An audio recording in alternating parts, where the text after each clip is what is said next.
Buenos días a todos y a todas. Muchísimas gracias por estar hoy aquí con nosotros, con el ADR. Y hoy os traemos una conferencia un tanto especial. Hoy ponemos el broche y lo hemos querido hacer por lo más alto posible. Y hoy traemos a Javier García, presidente de la IUPAC, que más adelante os introduciré a su conferencia y os pondré en situación de quién es.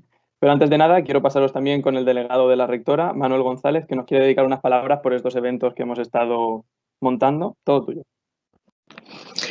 Buenos días, Geray. En primer lugar, agradecer la invitación a la ADR de Química y a ti especialmente por permitirme estar con vosotros esta mañana en esta conferencia impartida por Javier Martínez, que seguro que es de una calidad altísima y de un interés espectacular. Lo que sí que me gustaría felicitaros y reivindicar es ese trabajo de la ADR de Química, de los estudiantes de vuestra facultad, que os comprometéis con vuestro propio proceso de aprendizaje y sois capaces de realizar una semana cultural de una calidad altísima.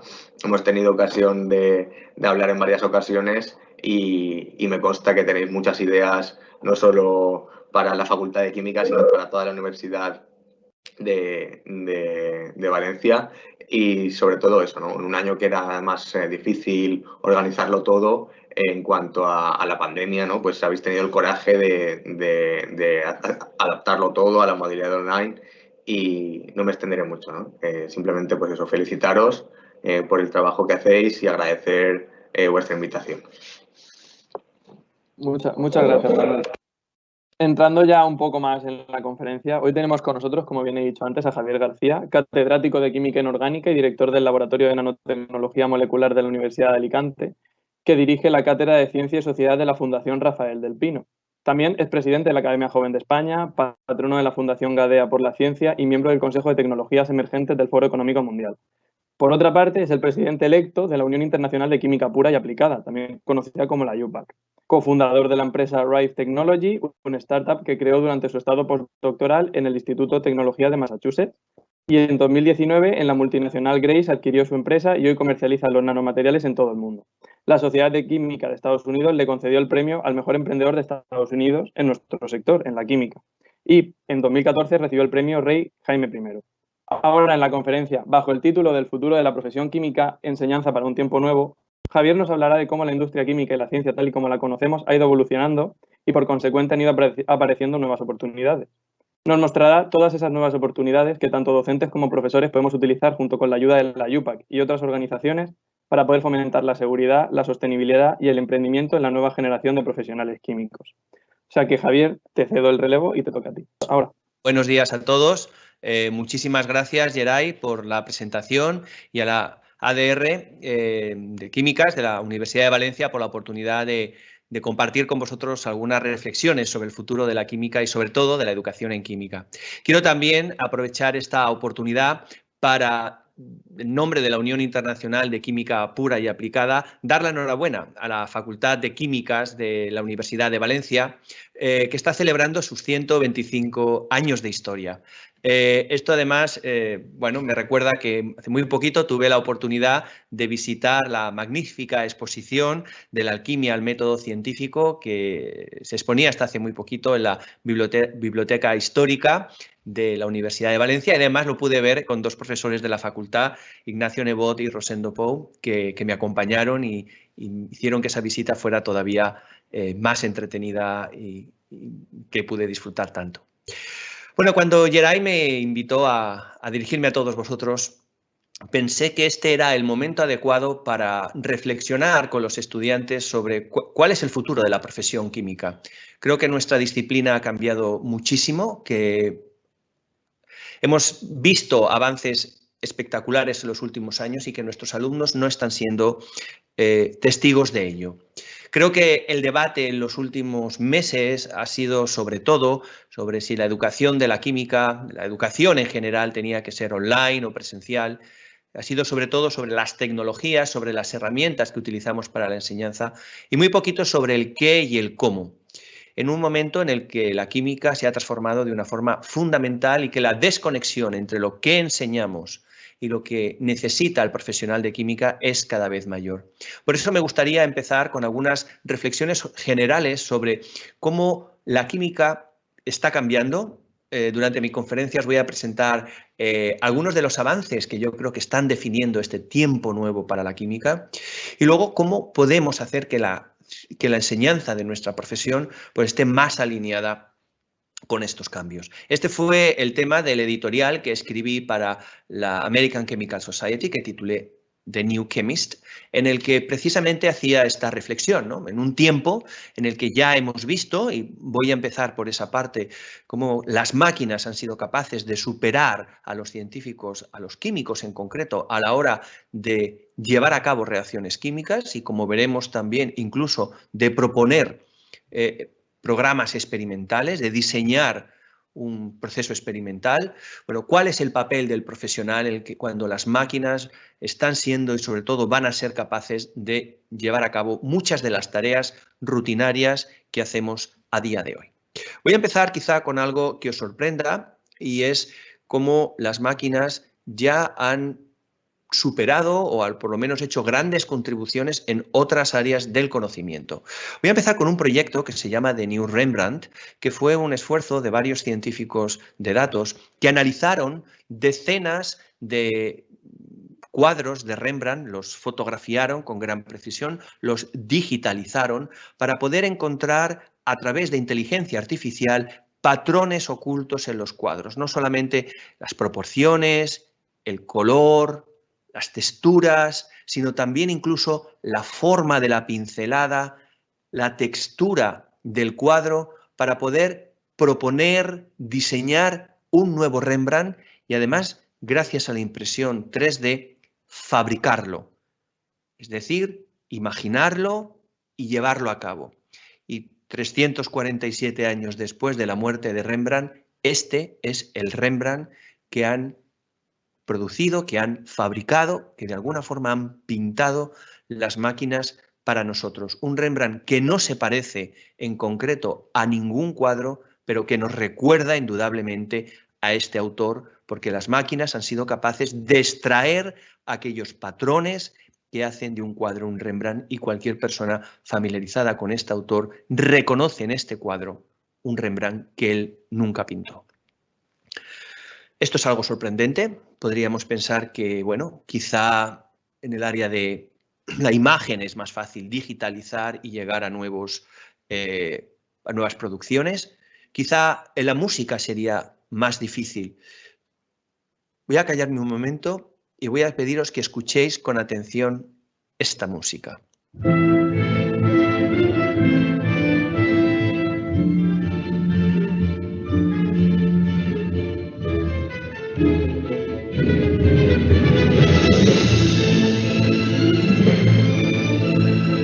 Bueno, como podéis imaginar, esta música la han diseñado también un conjunto de máquinas, de ordenadores que han analizado diferentes autores y han producido diferentes sinfonías que hoy en día un experto sería incapaz de distinguir si la producción lo ha hecho una máquina o lo ha hecho un humano.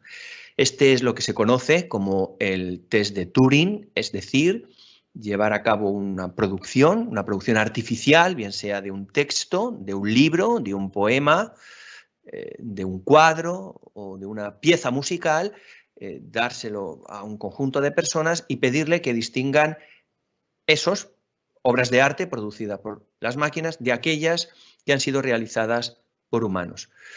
Cuando los humanos somos incapaces de distinguir lo que es artificial de lo que es hecho por la mano humana, decimos que se ha superado el test de Turing. ¿Por qué os comento todo esto? Bueno, porque quizá de una forma desapercibida, pero en el año 2018, hace apenas 3 años, y eso que apareció en la revista Nature, las máquinas ya superaron el test de Turing para la química. En un test de doble ciego se le pidió a un conjunto de profesores universitarios que intentaran distinguir, discernir cuáles de las diferentes rutas sintéticas para diferentes moléculas las habían propuesto los ordenadores y cuáles los habían propuesto los humanos.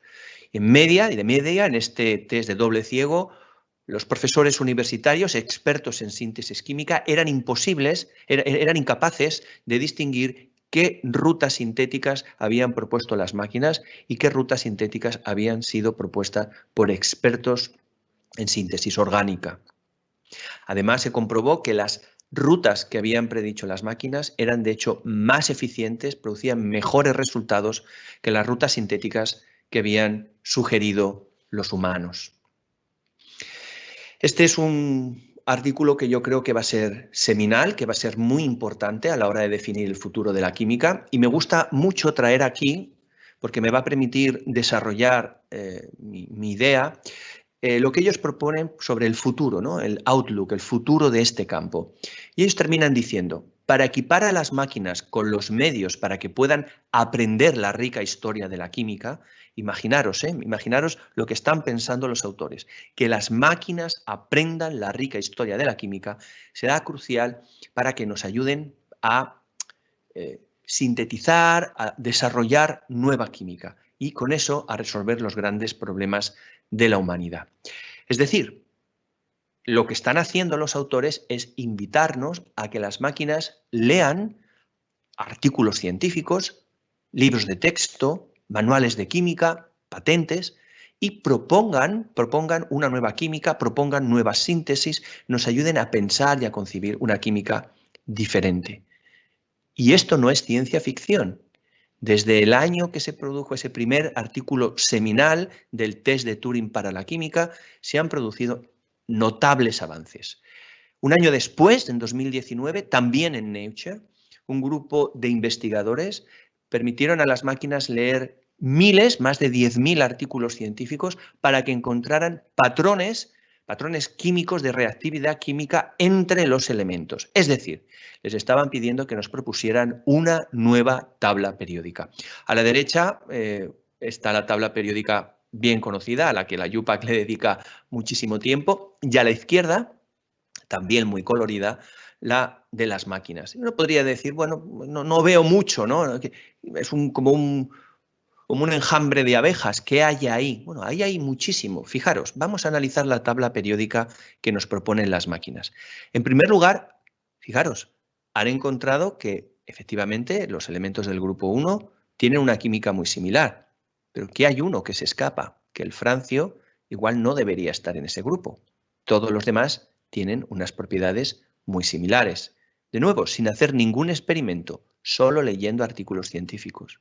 Obviamente los gases nobles, que tienen una química muy parecida, también los agrupan de una forma muy clara y están muy distantes a los muy reactivos en metales alcalinos. De nuevo, el radón está lejos.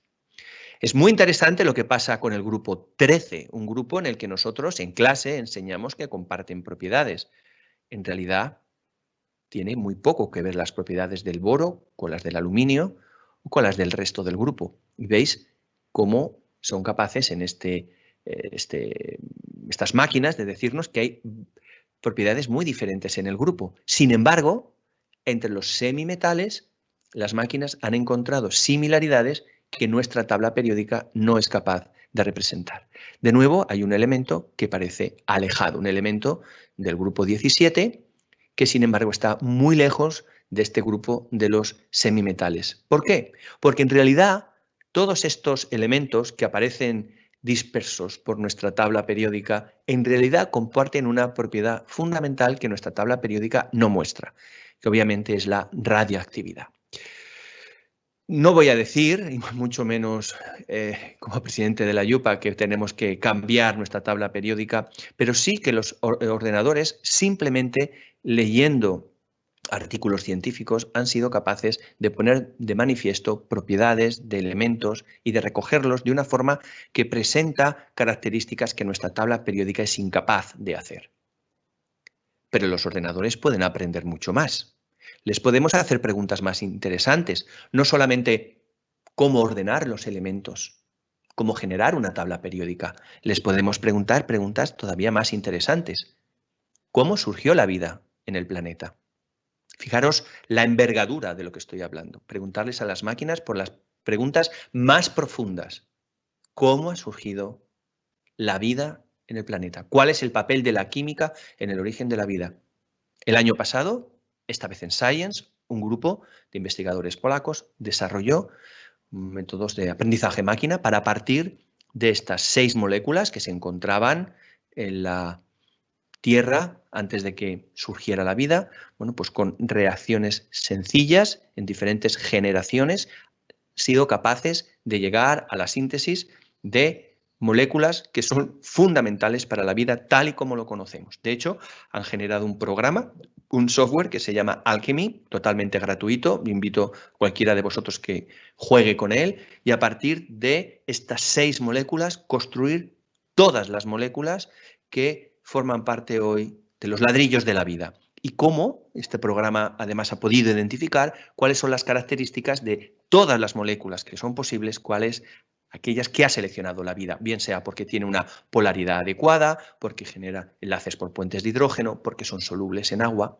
y así generar o explicar rutas sintéticas, rutas que pueden ser el origen químico de la vida para llegar a estos ladrillos fundamentales, como aparece aquí, el ácido cítrico, que tiene un papel tan importante en el ciclo de Krebs, la glicina o glicina, que es el dipéptido más sencillo, o el ácido úrico, que es el producto final del catabolismo de las purinas. Es decir, con pasos unitarios, sencillos, a partir del nitrógeno, metano, agua, o aquí lo mismo, a partir del nitrógeno, del cianuro, de moléculas muy sencillas, generar los ladrillos que forman la vida. Mirar lo que la química y la inteligencia artificial combinadas son capaces de darnos. Bueno, hasta ahora os he contado que las máquinas pueden buscar patrones, los patrones de los elementos, los patrones que generan la tabla periódica, o generar rutas sintéticas, identificar reacciones que nos permiten llegar a los ladrillos que constituyen la vida. Pero podemos preguntarles por cosas todavía más difíciles. Le podemos pedir a las máquinas que nos ayuden a predecir, que es realmente la labor última de la ciencia. Y esto lo lograron en uno de los grandes hitos de la ciencia de todos los tiempos que el grupo de AlphaFold fue capaz de desarrollar el año pasado. Y fue la capacidad de predecir el plegamiento de las proteínas a partir de su secuencia de aminoácidos. Mirad, hay más de 10 elevado a 143 formas de plegar una proteína. Y a día de hoy somos incapaces de predecir cómo se va a plegar una proteína solo conociendo la secuencia de aminoácidos. A día de hoy sabemos que hay más de 200 millones de proteínas que tienen un papel fundamental en la vida. Solamente conocemos la estructura tridimensional de 170.000 de ellas y descubrir la estructura tridimensional de las proteínas no es algo sencillo. Cuesta más de $100.000, varios años de trabajo y tenemos que utilizar técnicas muy, muy costosas. Bueno, este grupo de Google, AlphaFold, lo que hizo es decir, bien, conocemos la estructura tridimensional de 170.000 proteínas, vamos a utilizar el poder de la inteligencia artificial para que relacione estructura y propiedad, secuencia de aminoácidos con estructura tridimensional, para ver si pueden encontrar patrones que nos ayuden a predecir cuál es la estructura tridimensional de proteínas de las que solo conocemos la secuencia de aminoácidos. Y este grupo, de nuevo, en verde es la estructura conocida, en azul lo que se predice. La idea es intentar que esa predicción sea lo más adecuada posible y en sucesivos ciclos este grupo ha sido capaz de llegar a predicciones muy, muy altas. Analizaron, como digo, 170.000 estructuras tridimensionales de proteínas conocidas, las relacionaron con estructuras tridimensionales y, como veis en este vídeo, han sido capaces de predecir con una enorme exactitud cómo se pliegan las proteínas. Aquí veis precisamente la presentación final en las que en verde y en azul se ve la estructura conocida a través de rayos X o microscopía electrónica o bien con simulación, y veis que ya las máquinas son capaces de predecir con muchísima exactitud la estructura tridimensional de proteínas, algo que se pensaba completamente imposible por la dificultad del cálculo. Muy bien, todo eso hasta ahora os he comentado cuál es el poder de la inteligencia artificial para pensar, proponer, predecir, buscar patrones, pero eso no es todo. es que en los últimos años también ha habido un enorme avance en robótica. Y este robot que os muestro aquí, este es un robot del siglo XX. Yo no me estoy refiriendo a esto, me estoy refiriendo a esto otro. Este robot autónomo tiene inteligencia artificial, está conectado a través de Wi-Fi con un gran ordenador que permite analizar los resultados de los experimentos que está llevando a cabo, proponerle experimentos nuevos que el robot lleva a cabo de forma completamente autónoma. Filtración, separación, análisis y, como digo, interpretación. Este ha sido un artículo también del año pasado que combina no solamente inteligencia artificial, sino también robótica, a Mobile Robotic Chemist, es decir, un químico totalmente robótico que ya no necesitamos humanos. Y mirar los resultados del trabajo de este robot. Se le dejó una semana para que, sin parar, 24 horas, trabajara en la mejora de la fotoelectrólisis del agua para optimizar con todos estos materiales de partida un catalizador que fuera más eficiente que el mejor que se había desarrollado hasta entonces. Y como veis, con todos estos experimentos, los experimentos, el control, a través del tiempo, en una semana fue capaz de multiplicar por 10 la efectividad de un catalizador que era muy bueno, que era un catalizador convencional que utilizábamos simplemente trabajando con esa combinación de un robot que lleva a cabo los experimentos y un ordenador que le dice qué experimentos hacer. Esto ya lo demostró en un experimento precioso Leroy Cronin en la Universidad de Glasgow hace un par de años. Este experimento es bellísimo por su simplicidad. Lo que hizo Leroy Cronin es, bueno, vamos a explorar el espacio de síntesis para la cristalización de polioxometalatos y lo que hizo es, bueno, voy a darle todos estos reactivos, agua, perclórico, bueno, sales diferentes de molibdeno, de cerio, para sintetizar polioxometalatos, que son muy complejos, y esto lo va a hacer una máquina, un humano o al azar. Es muy sencillo. Voy a permitir solamente 100 experimentos. Al algoritmo le voy a permitir que cada 10 experimentos piense, los analice, piense y sugiera 10 experimentos adicionales. Al humano le voy a permitir lo mismo. Cada 10 experimentos que realice le voy a permitir que se siente, los analice y sugiera otros 10 más. Cada uno de ellos va a tener, por lo tanto, 10 iteraciones. Y luego, al azar, pues se van a hacer 100 experimentos al azar, sin pensar nada, sin optimizar nada, sin darle ninguna oportunidad para reflexionar y mirar los resultados.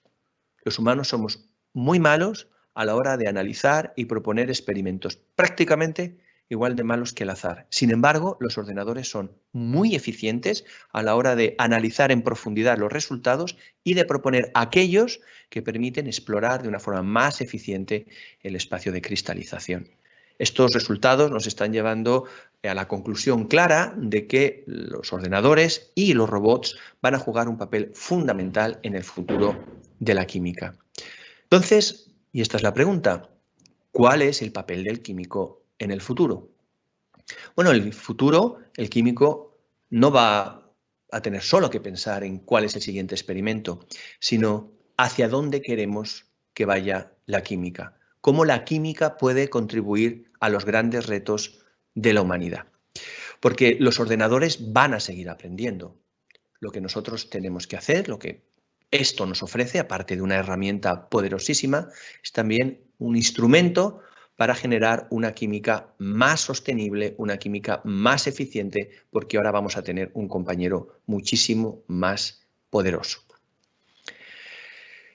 La química que enseñamos, la química que se enseña en todas las facultades del mundo, es una química que yo llamo lineal, una química que es tan lineal que podría decirse, se simboliza, se representa por una flecha. La flecha es el elemento común de todas las reacciones químicas. Las reacciones químicas las enseñamos como pasos unitarios de transformación, también hablamos que la química es la ciencia y la industria de la transformación y es conveniente, en mi opinión, enseñar cada uno de estos pasos individuales. Creo que nos ayudan a entender de mejor manera la química, pero con ello estamos también introduciendo la idea de la linealidad en la química. Es decir, que las materias primas, nosotros le llamamos reactivos, son ilimitados y que el producto no es nuestro problema. Una vez que hemos generado ese producto, se vende, se entrega, pero ya no es nuestro problema. Creo que es el tiempo de pensar y de enseñar una química nueva, sostenible, que no sea lineal, sino circular. Esto ha sido pues, un interés, una vocación de los últimos años a la que le he dedicado mucho tiempo. Esto es una perspectiva sobre educación química que escribí con Peter Atkins para Chemistry International hace unos pocos años, y también el tema central del libro Chemistry Education que publiqué con Wiley sobre las oportunidades que nos ofrece la educación en química para enseñar una profesión más actualizada y también más responsable.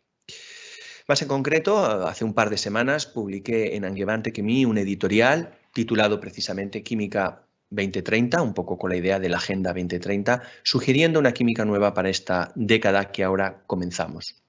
Con la idea de pensar una química diferente, que no sea lineal como la venimos enseñando, que sea fundamentalmente extractiva, en la que los recursos son ilimitados y el producto ya no es un problema, y que evolucionemos, pensemos, diseñemos una química a nivel molecular diferente para que nuestros productos puedan reutilizarse de forma indefinida y además minimicemos la generación de residuos. Esto parece pues, un ejercicio académico, algo bonito que decir para un editorial, pero nada más alejado de la verdad. Primero, esto es urgente, no podemos seguir emitiendo contaminantes a la atmósfera, no podemos seguir generando plásticos que no se reciclan. Y esto no es un sueño, no es una utopía, es algo que es posible. De hecho, os voy a traer aquí dos ejemplos muy concretos de dos artículos espectaculares. Este publicado hace un par de años en Nature Chemistry por un grupo de la Universidad de Berkeley que precisamente utilizaban este diseño molecular para una química circular utilizando enlaces dicetoenamina, que son enlaces dinámicos para formar polímeros termoplásticos en concreto, mediante la condensación de aminas ramificadas y policetonas, que luego pueden despolimerizarse simplemente con ácido sulfúrico para obtener de nuevo los monómeros y en una cadena interminable reciclar y reutilizar este termoplástico. Hoy en día los termoplásticos apenas se reciclan, son muy difíciles de reciclar y aquí, como veis en esta gráfica, con un tratamiento en ácido sulfúrico consiguen una recuperación del 100%. Es espectacular y aquí veis también cómo es posible separarlo de otros plásticos. Un trabajo realmente espectacular.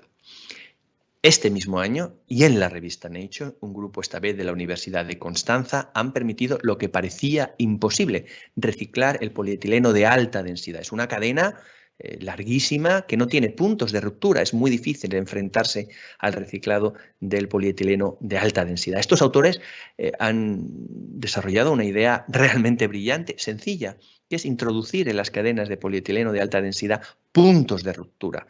Además lo fabrican a partir de un aceite vegetal y con enlaces de policarbonato o poliéster. Lo que hacen es generar estos plásticos que tienen unas propiedades idénticas al polietileno de alta densidad, pero que puede despolimerizarse simplemente con una solvólisis, calentándolo en alcohol, recuperar los monómeros y de esa manera volver a generar el plástico de una forma casi cuantitativa y durante muchísimos ciclos. Es decir, es posible diseñar nuevos plásticos con propiedades muy similares que puedan no solamente degradarse, que sería una pena, cuando vemos de este es un plástico biodegradable. Digo, no, yo lo que quiero es que sea bioreutilizable. Y esto es lo que estos autores proponían y lo que destaqué en este artículo en Scientific American, justo hablando de esta posibilidad de generar plásticos biodegradables mejores, es decir, bioreciclables, bioreutilizables, con esta idea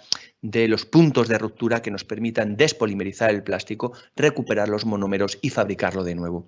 Este artículo lo escribí en 2019, el año pasado, en 2020, dediqué este artículo a una química nueva que está alimentada, que está sostenida por la energía solar. y que además es capaz de transformar el CO2, que hoy en día es un problema, en materia prima para una nueva química, un CO2 capaz de darnos combustibles, de darnos ladrillos, moléculas plataforma para una nueva química que utilice el CO2 como materia prima y el sol como fuente de energía. De nuevo, no es un ejercicio académico, es posible hacerlo y qué mejor que verlo con nuestros propios ojos. Este vídeo de un grupo de Corea del Sur, de la empresa Panasonic, son capaces, lo podéis ver con vuestros propios ojos, de convertir CO2 en ácido fórmico, que aquí aparece como un líquido azul, simplemente con la acción de la luz solar. Sobre ese catalizador, fotocatalizador, se está transformando el CO2 en ácido fórmico por una reacción muy sencillita en la que se excita el electrodo, se genera la oxidación del agua a oxígeno, se forma ese electrón que luego vamos a utilizar para reducir el CO2, en este caso, a ácido fórmico. Esto no es ciencia ficción, esto es algo que se puede hacer y habéis visto precisamente el vídeo con la celda capaz de fabricarlo. Un artículo también extraordinario por la potencialidad que ofrece es este artículo publicado hace muy poquito en Energy Environmental Science, en el que utilizan energías renovables, CO2 y agua para generar metilglioxal y furanodiol, dos moléculas que contienen 3 átomos de carbono, otra 4 átomos de carbono y que son la base para generar plásticos, resinas, compuestos farmacéuticos a partir de CO2 y agua, utilizando solamente la energía renovable como fuente de energía. Traigo aquí esta figura de este artículo porque me parece realmente paradigmático de lo que se puede entender como esta química circular de la que hablaba en mi editorial. Podemos generar con corriente eléctrica sobre un electrodializador estas especies hidruro que reaccionan con el CO2 de aire para formar primero formato, formaldehído, finalmente con la presencia de agua formamos el metilglioxal, finalmente se cicla y me da el furanodiol. Es decir, en este ciclo solo entra CO2 y agua y estamos produciendo moléculas de 2, 3, 4 átomos de carbono, moléculas muy ricas en oxígeno, moléculas plataforma para hacer una química muy rica con ellos, solamente CO2, agua y luz solar en forma en este caso de electrones. Esto es la química circular de la que os estaba hablando. Y he traído este ejemplo concreto del grupo de la Universidad de Rutgers porque además han creado una empresa.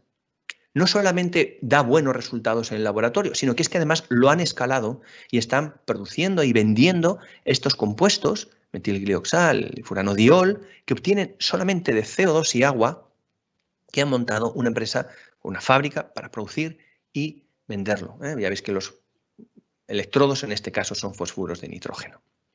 Y es que quiero poner, y me vais a dar, va a ser el siguiente punto que quiero compartir con vosotros, que el futuro de la profesión química está también en esto, en el emprendimiento. No quedarnos en el artículo sobresaliente o en incrementar nuestro currículum o estar preocupados únicamente por la publicación, sino también dar ese salto que acerca el descubrimiento con la utilidad, con la aplicación. Hoy en día hay un gran abismo, parecen además dos comunidades que no se hablan. Por un lado tenemos grandes descubrimientos que nos permitirían resolver grandes problemas y por otro necesidades. Y yo lo que propongo es que ese abismo lo cruce el emprendedor científico, el químico emprendedor, que sea capaz de asumir los riesgos, de crear ese equipo, esa tecnología capaz de transitar este abismo y acelerar la transición, la transferencia de tecnología del laboratorio a los ciudadanos. Este fue el objetivo con el que creé la empresa a la que se refería Yeray en MIT, Rife Technology, con una visión, la visión de aplicar la nanotecnología al refino de crudo de petróleo, uno de los grandes retos de nuestro tiempo. Las refinerías son responsables de una buena parte del CO2 que emitimos y por lo tanto del cambio climático.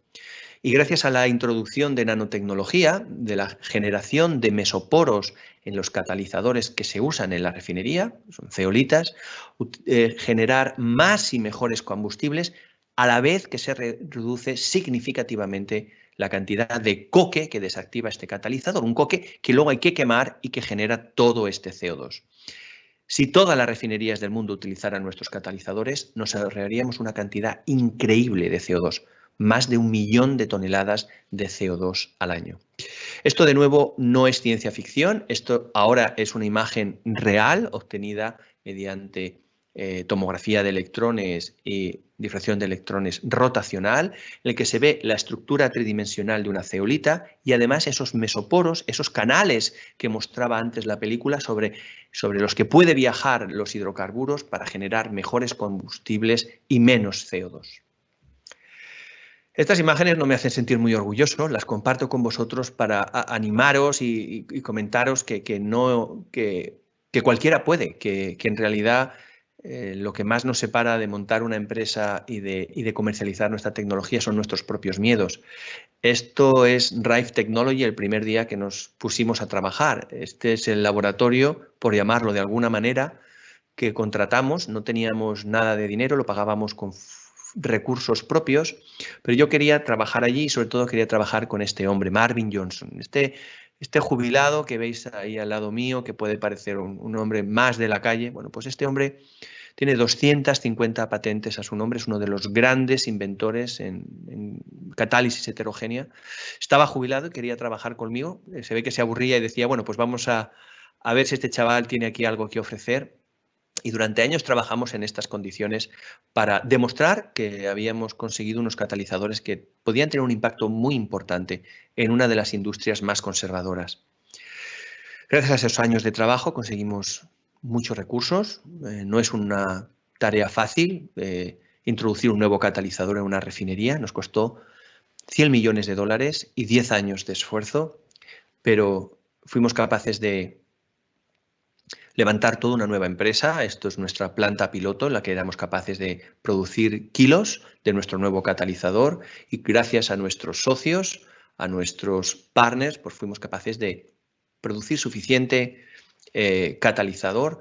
Cada refinería pues, puede utilizar entre 5 y 10 toneladas de catalizador al día. Veis un poco el tamaño del reto y con eso, bueno, pues conseguir que una de las mayores refinerías de Estados Unidos, Motiva Refinery, que procesa 150.000 barriles de crudo al día, utilice nuestros catalizadores y veis, y esto no son datos calculados o simulados, son datos reales de refinería, se reduce en un 10% la cantidad de coque que se genera, es decir, las emisiones de CO2 se reducen muchísimo y se producen más combustibles de mayor calidad y un aumento muy importante de las olefinas, que van a ser tan importantes para el futuro de la química y sobre todo para el futuro de la refinería.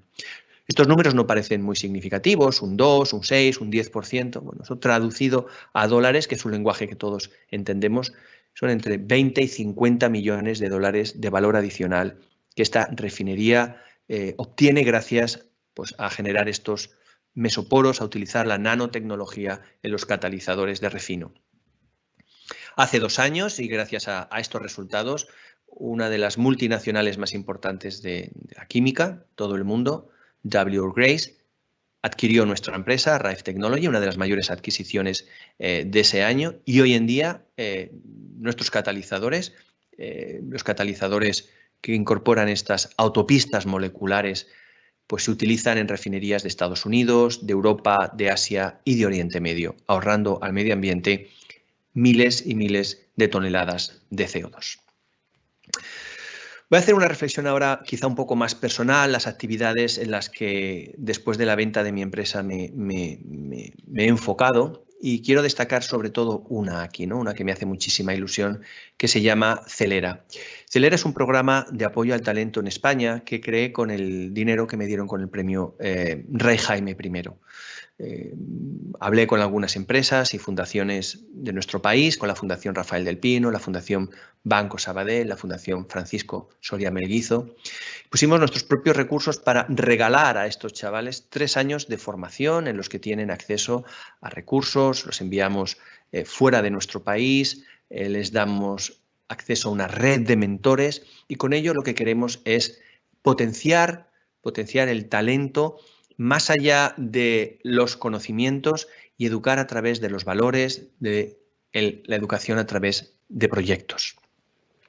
Estos son los 70 jóvenes que forman parte de Celera, que se están beneficiando de este programa, que se centra fundamentalmente en ellos. Algunos son emprendedores, muchos son científicos, ingenieros, pero también tenemos artistas, historiadores, abogados, porque creemos que es precisamente en la riqueza de esta comunidad donde está la verdadera acción educativa. El año pasado, la pandemia supuso un reto para todos nosotros. Y recuerdo perfectamente que antes de que declararan el estado de alarma en España, pues uno de ellos, Javier, me llamó y me dijo: oye, creo que nos vamos a quedar sin respiradores en nuestro país.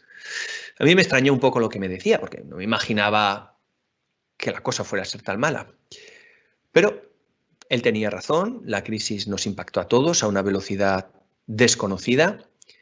Efectivamente, los respiradores fueron un gran problema en las primeras semanas, los primeros meses de esta pandemia, y en cuestión de 3 semanas, este equipo de investigadores de Celera, con el apoyo de diferentes universidades e instituciones españolas, fue capaz de diseñar y fabricar el primer respirador de Open Ventilator aprobado por las autoridades españolas. En 3 semanas, esto pasó de un diseño al equipo que estáis viendo en vuestras pantallas y que se ha enviado a países de Latinoamérica y se ha entregado también a hospitales en España. Como veis aquí, esto es en el 10 de abril de 2020, 10 de abril, y ya se estaban entregando unidades de respiradores de Open Ventilator fabricados por los chavales de Celera en hospitales de toda España. Quiero también poner aquí de manifiesto otra iniciativa en la que estoy muy implicado, es la Academia Joven de España, una academia que creó el gobierno de nuestra nación, el gobierno de España, en 2019, para reconocer y visibilizar a los mejores investigadores de nuestro país. También nos pilló la pandemia de por medio, a la vez que nos estábamos poniendo a andar, y sin embargo, pues no paramos. La verdad que para nosotros ha sido, de hecho, una oportunidad para contribuir más y demostrar el valor de la ciencia. Con la creación de la Academia Joven de España, nuestro país se incorpora a una red de academias jóvenes de todo el mundo y nos da una silla en la mesa donde se toman decisiones importantes para el futuro de la ciencia en nuestro planeta. Hace poco pude participar en la reunión de las Academias Jóvenes Europeas, en las que estamos llevando a cabo diferentes programas para apoyar a los jóvenes investigadores en nuestros países.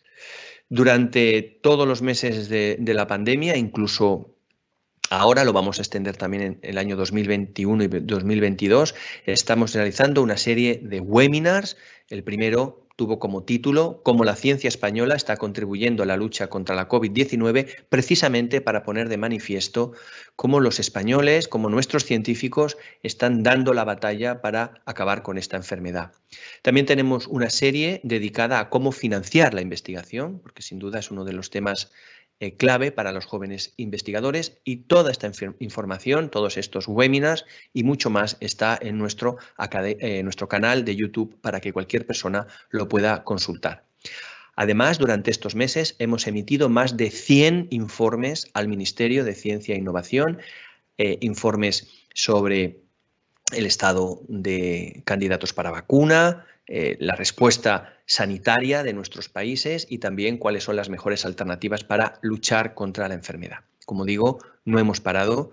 En estos meses hemos emitido más de 100 informes al Ministerio. Y finalmente, quiero terminar contándoos un poco qué hacemos en la UPAC, ¿no? Yo estoy seguro que a vosotros la UPAC os suena sobre todo a nomenclatura, a algo que os complica la vida con normas y con nombres extraños, ¿no? Eso es lo que uno asocia inmediatamente a la UPAC. Yo quiero deciros que gracias a la UPAC la química tiene un lenguaje. Cualquier persona, se encuentre donde se encuentre, habla la misma lengua cuando habla de química. Y al escribir el ácido sulfúrico, el cítrico o el acético, da igual que hablemos en japonés, chino o portugués. todos nos entendemos. De la misma forma que la música o que las matemáticas tienen un lenguaje universal, también lo tiene la química. Además, podemos representar configuraciones, representaciones espaciales y comunicar de una forma inequívoca los descubrimientos y la enseñanza de la química. Esta es la imagen que a mí me gustaría que tuvierais de la UPAC. Es un grupo formidable de gente entusiasta, apasionados por la química, que de forma completamente voluntaria, la mayoría del tiempo, de hecho, perdiendo dinero y tiempo, dedican su inteligencia, su buen hacer a crear un lenguaje, a generar datos, a que tengamos pesos atómicos, tablas de toxicidad, constantes de solubilidad, datos sobre la toxicidad de las moléculas. Todos estos datos no aparecen en la Biblia o en el Corán o nos lo revela algún duende extraño. Hay que entrar en el laboratorio y sacar todos estos datos. Y esto es mucho de lo que hace la UPAC en una labor de más de 100 años, en los que todos esos datos que utilizamos y que pensamos que están en los libros de alguna manera, bueno, pues todo eso ese es el resultado del trabajo de muchísimos voluntarios. En la UPAC tenemos una pasión por la educación química, no lo puedo describir de otra manera. Nuestros voluntarios están realmente volcados en la educación de algo que realmente sienten de una forma pasional. Tenemos una de nuestras publicaciones, es precisamente Chemistry Teacher International, sobre educación química, y todos los años celebramos el Congreso Internacional sobre Educación Química. También tenemos un compromiso muy fuerte por los países en vías de desarrollo que no tienen programas educativos en química tan fuertes como podemos tener en nuestro país. Tenemos un programa precioso que se llama Jóvenes Embajadores por la Química, que ha trabajado prácticamente en los 5 continentes. Y hemos desarrollado también herramientas online, como este concurso mundial sobre tabla periódica, a que os invito a que participéis. Además, está en castellano, en el que bueno, uno introduce sus datos y puede empezar inmediatamente a jugar. Le pregunta cosas curiosas, a veces difíciles, sobre los elementos, y uno pues, puede competir con todo el mundo, y si finalmente pues, todas las preguntas las tiene bien, pues recibe un certificado de la UPAC indicando que ha superado pues, nuestro reto. Esta es una iniciativa preciosa que fue un legado del Año Internacional de la Tabla Periódica que coordinamos en el año 2019 y que ya ha llegado a más de 150 países, en el que ha participado más de 200.000 personas. Otra de las actividades educativas que quiero destacar y que llevamos a cabo en la UPAC es el Desayuno Global por la Mujer. Lo celebramos todos los años, el Día Mundial de la Mujer y la Niña en la Ciencia. Se celebra este año en más de 300 ciudades de más de 70 países.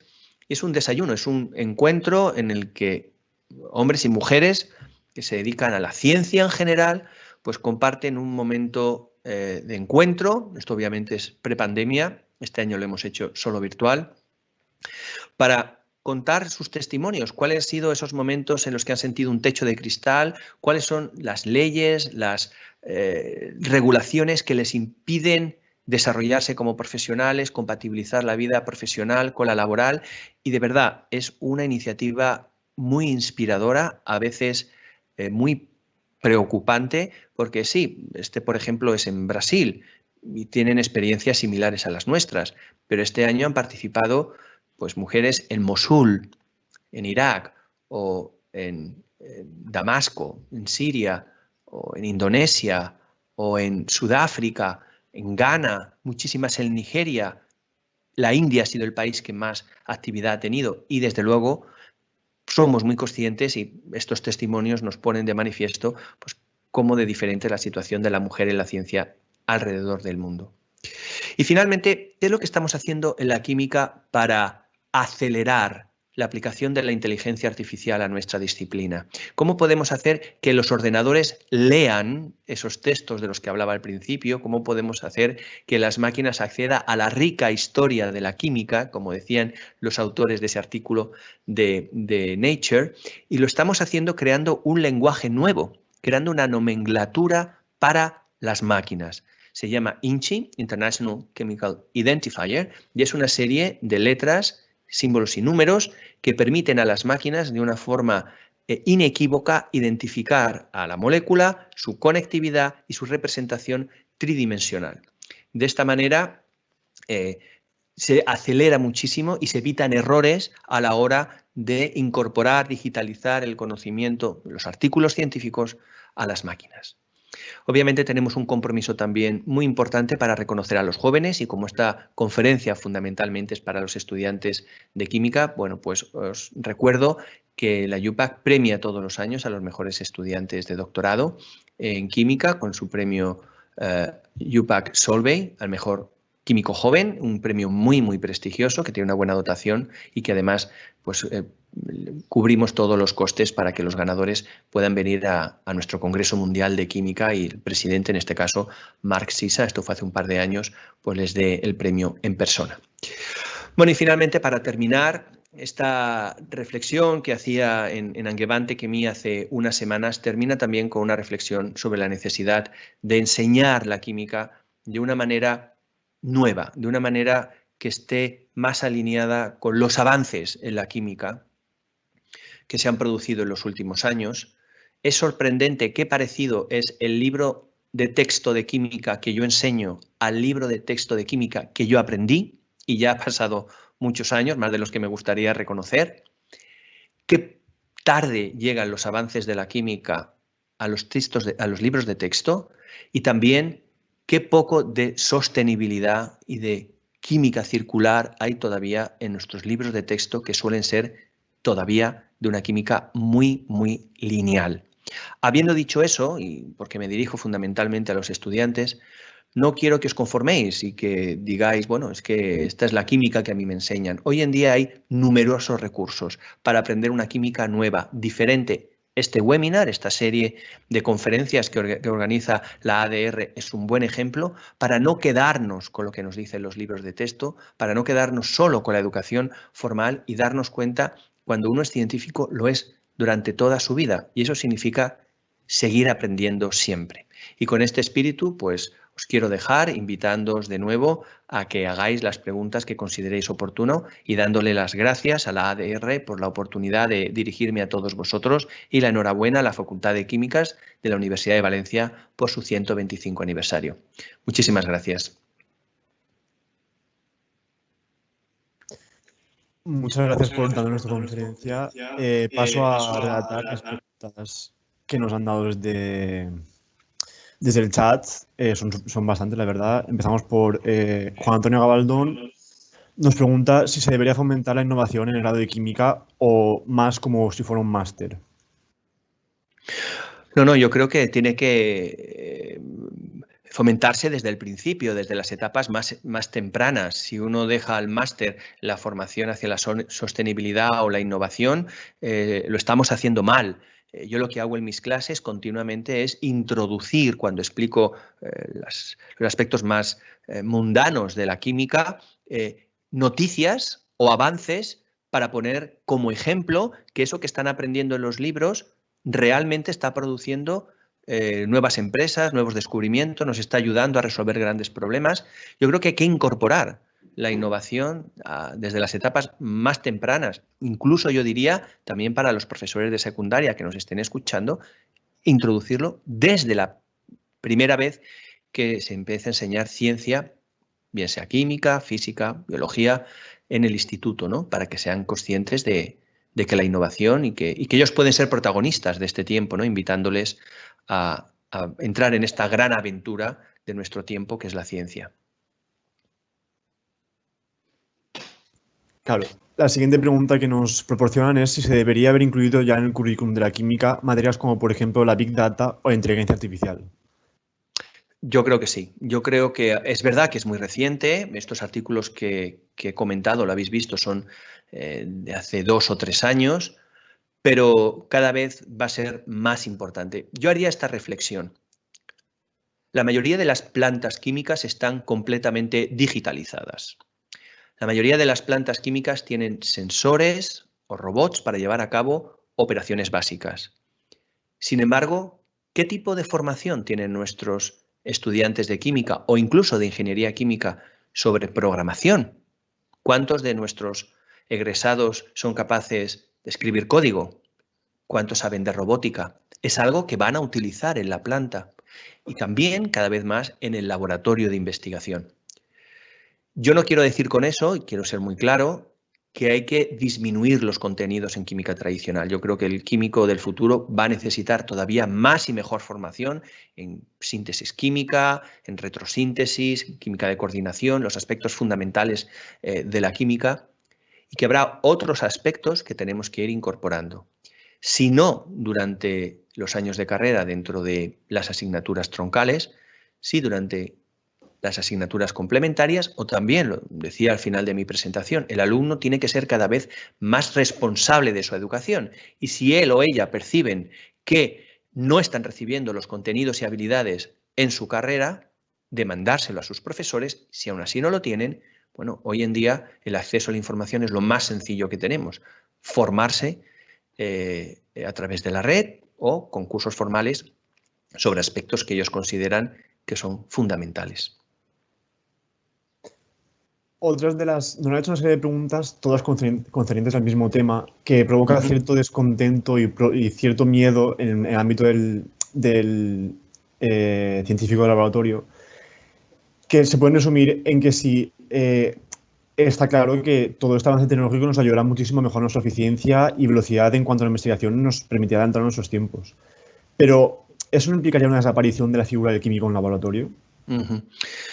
Esa es la pregunta, ¿no? Creo que yo he sido muy provocativo, sobre todo cuando he puesto el vídeo del robot autónomo, y creo que los químicos, los científicos en general, teníamos esta falsa sensación de seguridad de que sí, los bancos están cerrando porque ya no hacen falta tantos cajeros, sí, las agencias de turismo ya están cerrando porque ahora yo reservo mis viajes en internet, pero la química, eso jamás un robot lo va a poder reemplazar.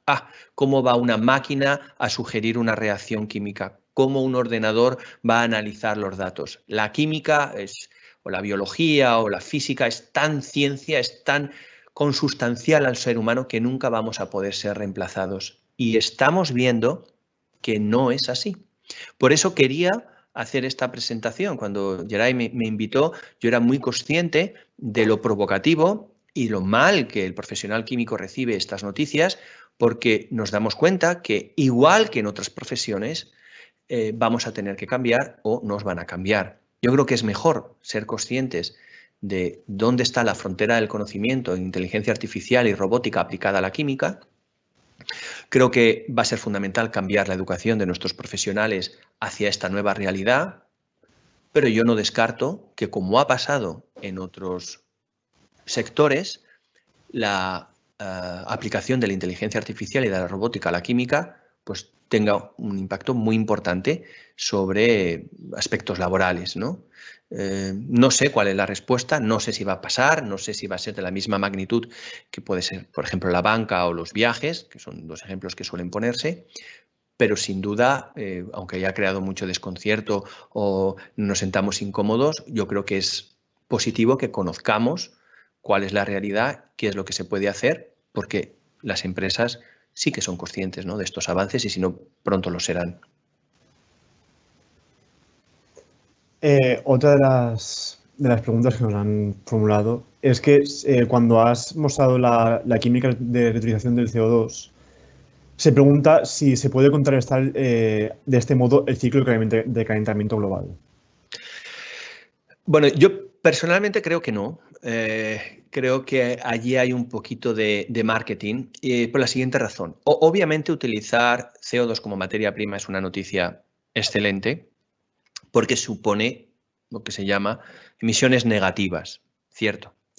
Pero fijaros, hay que ponerlo todo en contexto. Las emisiones de CO2, digamos, positivas son tan enormes, que buscar una aplicación para el CO2 que suponga retirar tanto CO2 como para que pueda compensar el CO2 que generamos, por ejemplo, la industria cementera, cerámica, transporte, los grandes contribuidores al CO2, es muy difícil encontrar procesos que contrarresten esas emisiones. Por lo tanto, ¿utilizar CO2 como materia prima es una buena noticia? Sí.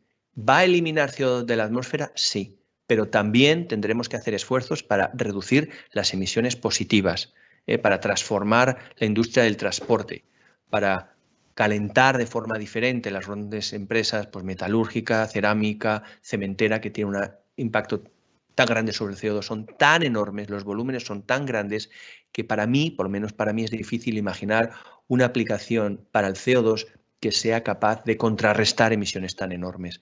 Por lo tanto, bueno, hay que trabajar en los dos sentidos. Por un lado, desarrollar nuevas tecnologías que hagan rentable utilizar el CO2 como materia prima, rentable económicamente y energéticamente, y por el otro, pues seguir reduciendo las emisiones de CO2. Por eso os he contado el ejemplo de mi empresa, de Rife Technology.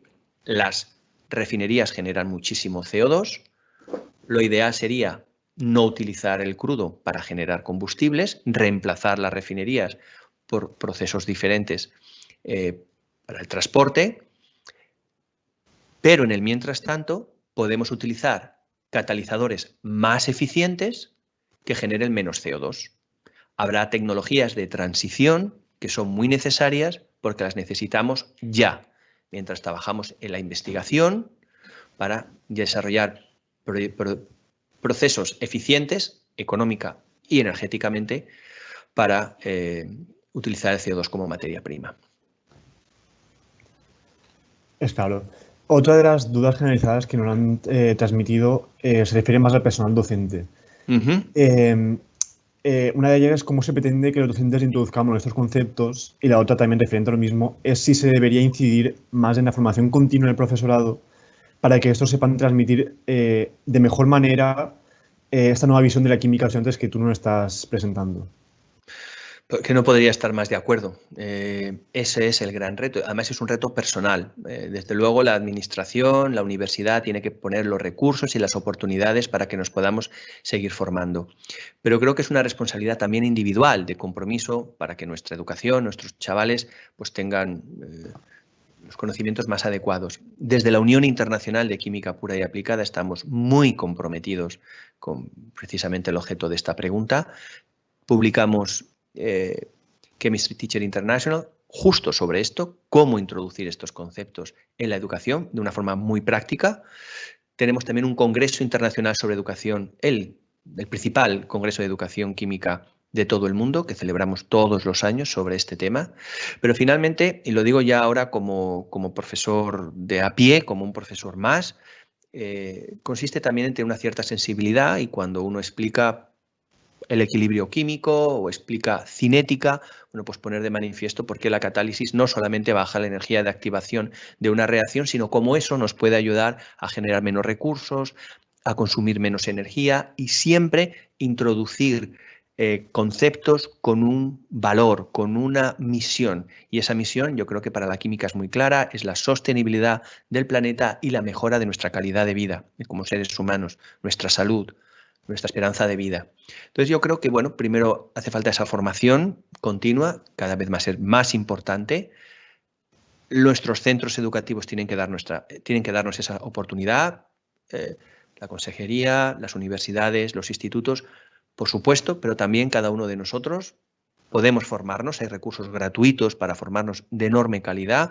La UPAC tiene muchísimos, pero seguro que hay otras instituciones que tienen también otros muchos. Y luego, bueno, pues, ¿cómo introducirlo? Pues la primera manera es eso, cuando se explique un concepto, ponerlo siempre dentro del contexto de la química verde y de la responsabilidad que tenemos con la seguridad y la salud de todos los ciudadanos de este planeta.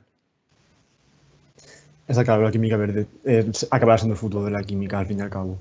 Claro. Otra de las preguntas que nos han formulado es que en el ámbito de la ecuación de la ciencia, si piensas que surgirán de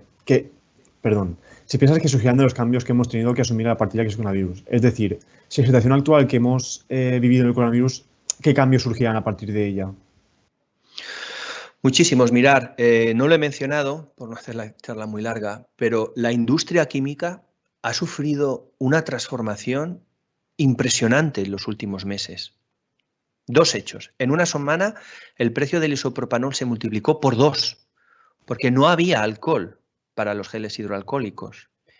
En cuestión de 2 semanas el barril de crudo, el precio de barril de crudo cayó de $55 a menos $20. Precio negativo, el barril de crudo. La industria química ha tenido que reinventarse de una forma durante la pandemia que apenas podemos imaginar. Y ha sido un cambio tan profundo que incluso con una caída del empleo en España de más del 10%, en el sector químico, el empleo ha aumentado en un 2% en 2020. Increíble, increíble. Eso ha demostrado que la química tiene un papel fundamental en la lucha contra la enfermedad, no solamente en el desarrollo de nuevos tratamientos, de la dexametasona, bueno, de los diferentes corticoides que se están utilizando, también del equipo de protección, ¿verdad? Los polímeros que están en las mascarillas, los EPIs, las máscaras, los geles hidroalcohólicos, todos los antisépticos que han tenido un repunte muy importante, muchas ventas en ese campo, sino también en la investigación.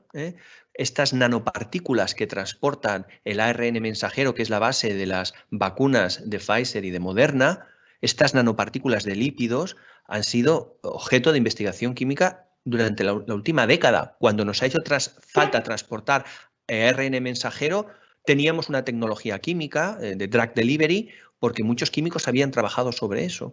Sin duda, este ha sido el tiempo de la ciencia, sin duda lo ha sido de la química, yo diría de la química más que de nada, porque todo este material de protección, los desinfectantes, las medicinas, toda la química que hay en una vacuna, aparte del principio activo, digamos, de la vacuna, pues tienen sales de aluminio para estabilizar la vacuna, sales de magnesio, tiene antibióticos para que no puedan proliferar las bacterias. O sea, hay mucha química también en la vacuna.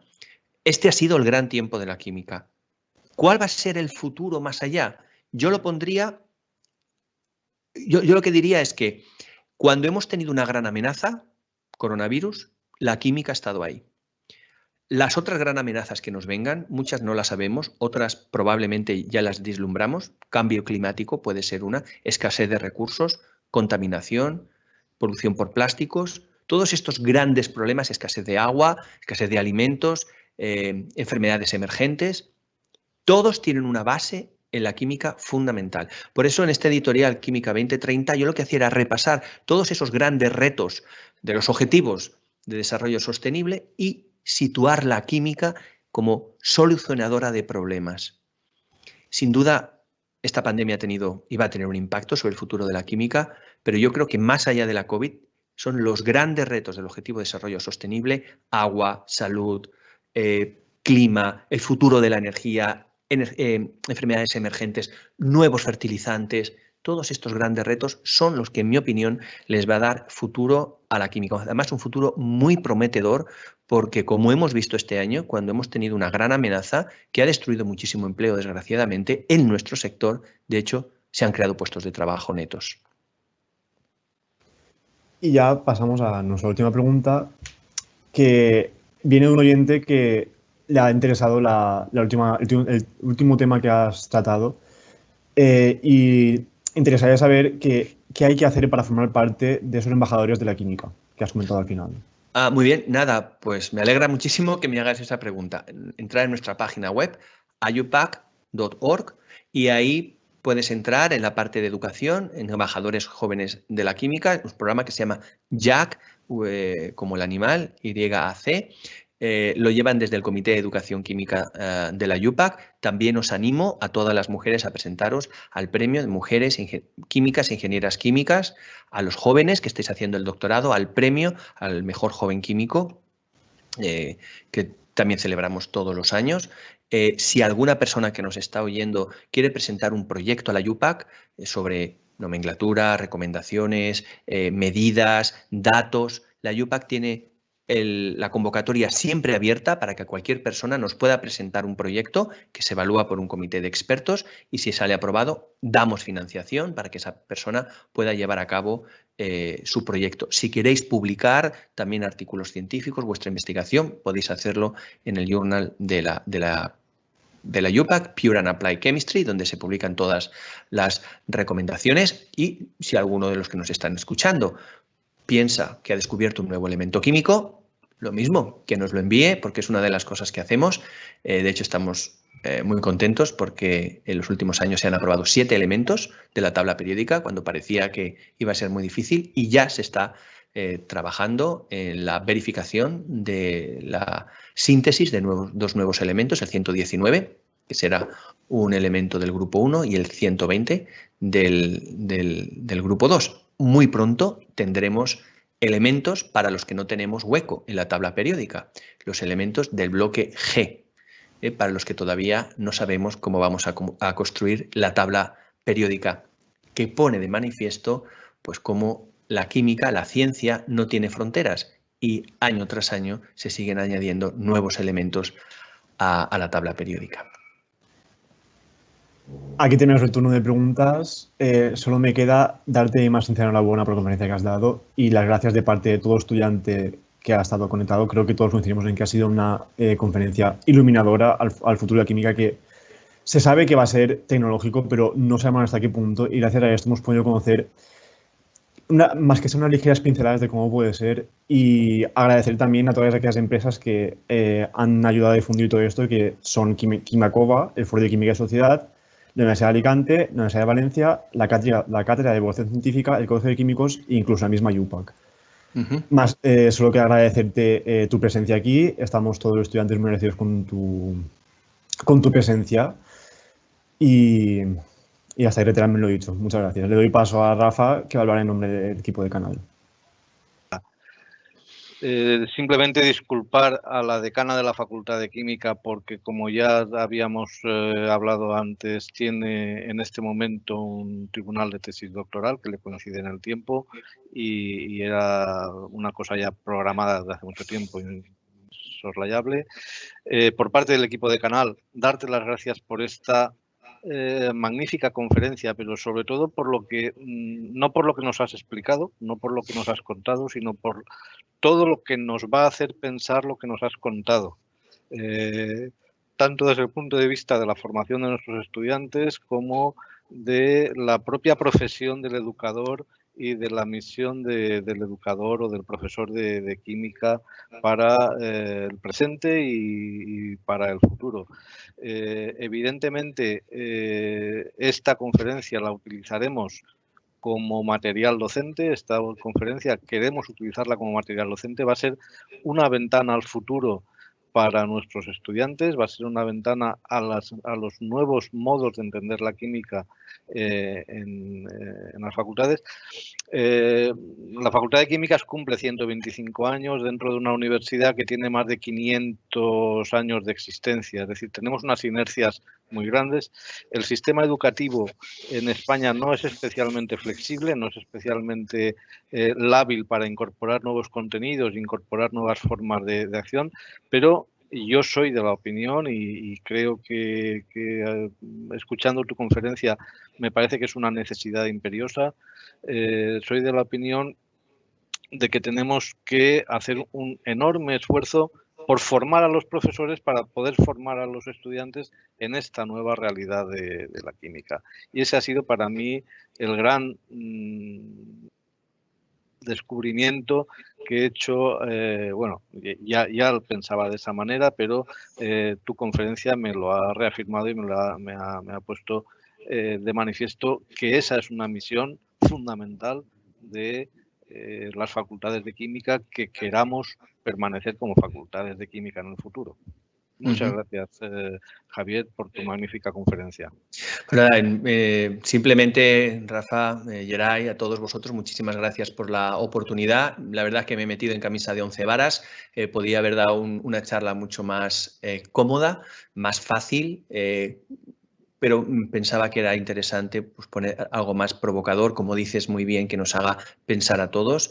Los retos están ahí, nadie tiene las soluciones, pero creo que es conveniente que seamos conscientes de dónde está la frontera ahora de la química y sobre todo de la química con otras áreas, ¿no? Que están transformando industrias completas como la robótica, la inteligencia artificial y la economía circular. Son 3 grandes palancas de cambio. En la química a veces hemos tenido la sensación que nosotros estábamos protegidos, que estos cambios no nos iban a tocar. Y bueno, el objetivo fundamental de mi conferencia es exponernos a esta realidad. Finalmente, el nombre de la Unión Internacional de Química Pura y Aplicada, de nuevo, enhorabuena a la Facultad de Químicas de la Universidad de Valencia por esos 125 años comprometidos con la educación en química de los jóvenes valencianos, y también muchísimas gracias a la ADR por la oportunidad de dirigirme a los estudiantes, que como profesor pues, son mi audiencia favorita siempre. Muchísimas gracias. Gracias.